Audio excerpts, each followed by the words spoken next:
Because the last thing you want is to spend hundreds or thousands of dollars on a trip and end up with bad photos because you weren't prepared enough for the weather or the conditions or the location. It's been over a year now since I started photography, and with everything else going on, whether it's work or family or all my other interests that I like to keep up with, I'm really glad that I've been able to find time to see my skills in photography grow. So in this video, I want to share the top 4 skills that work really well for me to improve my landscape photography, and then go over a lightning round of some quick lessons that I've learned, and then finally 2 skills that I'm still trying to work on to become a better landscape photographer. Let's get into it. So the first one has to be observation, and I think this is the one skill that really differentiates a normal person from a photographer. It's the ability to observe everything around you, observe the scene when you're out there taking photos, and even when you're not out there taking photos. This notion for having an eye for photography, it doesn't actually exist. It is definitely a skill that can be worked on rather than something that you're born with. I think when I first started out with photography, I was seeing beautiful scenes everywhere. It's nature, it's going to be beautiful, but it really had to be narrowed down to figuring out when those scenes could be translated into a good photo. And a lot of it is just being a lot more mindful. So you're not really thinking about what you're gonna do with a photo. You're not gonna worry about what other people would think about the photo. You're not gonna be worrying about how social media would react to it or how many likes you're gonna get to it. You're really just focusing on the scene itself, thinking about the shapes, the patterns, the colors, the lines, the light, all of these things. You're just thinking about how they're interacting with one another at that time. And it does take a little bit of time to build up, but as soon as you start to notice more mindfully, that's when you are actually able to develop that photographic eye much more. And then you're able to reflect a lot more on the photos you've already taken, using that as a feedback to your observation skills. So you might take a photo that turns out to be very bland, and then you'll realize, okay, maybe I wasn't observing the light well enough. Maybe I was just focusing on the composition. And that's how you develop that feedback loop to go out there and become better at just observing and taking better photos. The next skill that I'm really glad that I learned was how to take more keeper photos. And so this can be broken down into 2 things. One is reducing the number of shots that I actually take, and the second one is actually taking better photos. For the second one, it's kind of obvious you have to build different skills like observation, composition, light, etc. into taking those photos. But the first part of it is what really made the biggest difference. I used to come home with so many photos and I would end up deleting a lot of them because maybe they were poorly thought out, maybe I just didn't plan them well enough, maybe the light wasn't there, maybe my observation skills were poor at the time. And I definitely think it's very important for beginners to start off with taking a lot of photos, because unless you take a lot of photos and then end up deleting them inevitably, you won't realize where you're going wrong and you won't realize what you need to do. But once you've started to hone in on that a little bit, I think trying to reduce the number of photos you take by being more mindful indicates that you've started to switch to just taking pictures of pretty scenes to thinking about the composition that you want, and realizing that you need to really work on that composition. You need to work on the composition before you actually take the photo. So whether it's taking out your phone and playing around with it, seeing how things look in that frame, and then finally setting up your camera with the tripod and doing all that to take the photo makes the biggest difference, because then you're guaranteeing a high probability of that photo ending up being good, as well as reducing the overall number of photos that you'll probably end up deleting or would feel compelled to actually edit. And then skill number 3 was learning how to plan my photography in my local areas. And I think planning is a skill that every photographer or every landscape photographer needs to build, because most of the time you're not going to get the conditions you want in the location that you want, right? You could end up being very lucky. You might be going out every morning during sunrise, you might be going out every night during sunset as well, to kind of increase your chances. But it's likely that when something epic happens, when you have epic conditions like fog or really gorgeous clouds that you know are going to light up once the sun gets low enough, you need to know where to go for that photo. You need to know that instead of spending so much time looking at maps, thinking about where you would actually end up going. So building that repertoire of locations that you know would look well in a certain condition really helps in creating more beautiful images of your local areas. And I've actually made several videos about how I go about planning local landscape photography, and I'll link to that somewhere above. But what's really important is to go out there and explore, and then keep track of all the places that you're going to. Take photos with your phone, which can be geotagged. Don't spread the geotag, obviously. But at that moment as well, thinking about what type of light would look well in this situation, what type of conditions would work well. Make notes of it somewhere, maybe with the photo, maybe on Google Maps or anywhere else really, and then referring back to those notes when the conditions are right.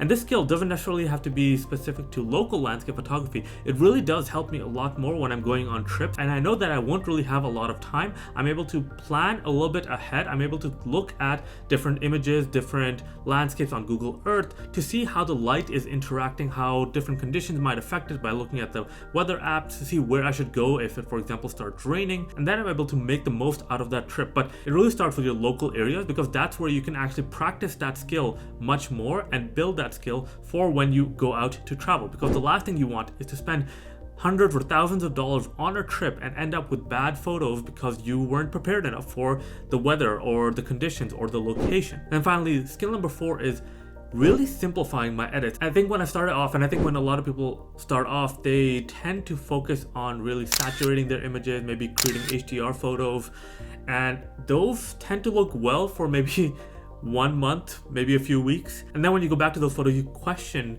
what it is that you were thinking, because those photos just don't depict reality. Those photos don't really look that well, but they are a crucial part in growing as a photographer, growing as a beginner photographer, because unless you make those mistakes, you won't actually be able to learn from them. And so that's one of the things that I did as well, because I was shooting in RAW and I thought I really needed to enhance and over edit my photos if I wanted to make them pop and make them more vibrant.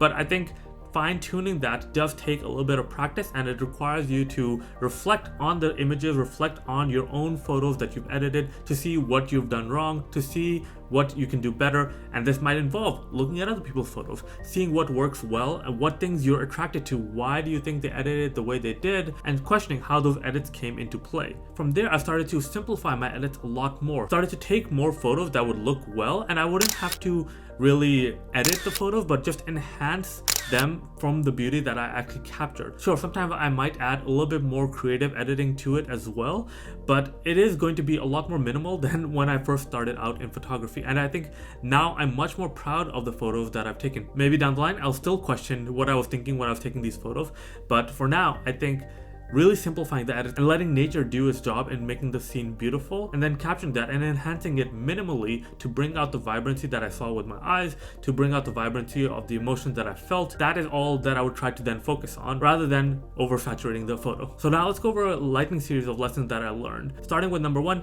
always review your photos on the field. And there have been so many times that I've taken photos out in the field and only reviewed them when I came back and realized that the photos were just overexposed, underexposed, or blurry. And I think it's a really painful lesson to learn, because you might end up taking what you think is a great photo only to then realize back at home that it really isn't. And so reviewing the photos on the field after you take them is a hard lesson to learn, but definitely an important one. Lesson number 2, for focus stacking, take more photos than you actually need, because you wouldn't be able to definitely determine whether or not all the different focus points overlap with one another, so that later on when you pull them into Photoshop to stack them together, you'll get a fully in focus image to what you desire.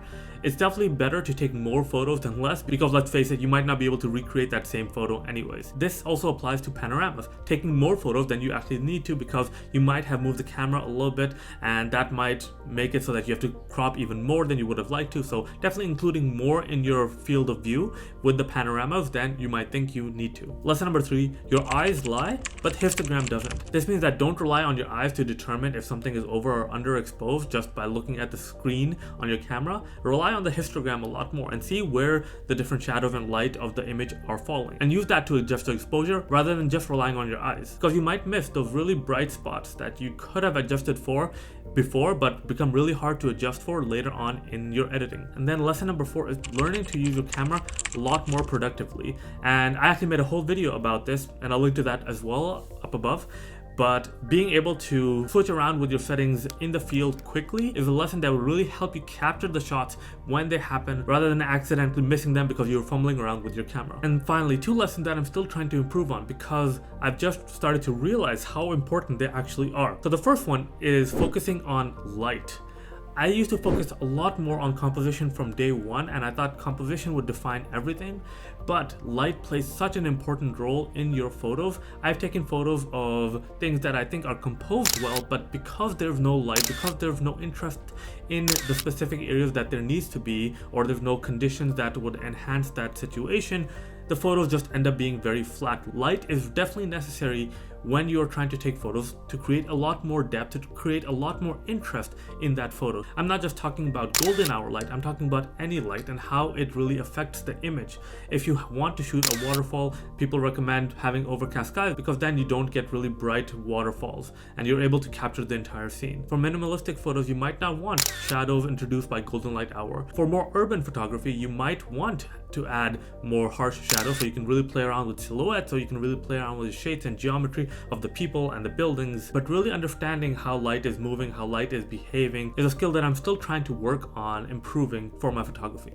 And then the second skill is really thinking about the editing while I'm out there taking the photo. I think a lot of times when I go out to take a photo, I'm really focusing on the specific scene and I don't consider how I'm going to post-process the image, which means that I might be leaving something on the table by not considering how the composition, the light of the scene in front of me will be affected by the edits later on. If I think about that earlier, I can change my composition, I can change my exposure on the scene so that my edits and the photo itself when I'm taking it work well together, rather than me trying to then fix the photo later on in my editing. Landscape photography is an ongoing learning process, and that's, I think, why so many people love it, is because it is such a challenge, because there are so many things you have to constantly improve on. Even when you think you're getting good, you end up realizing that there is so much more room to improve.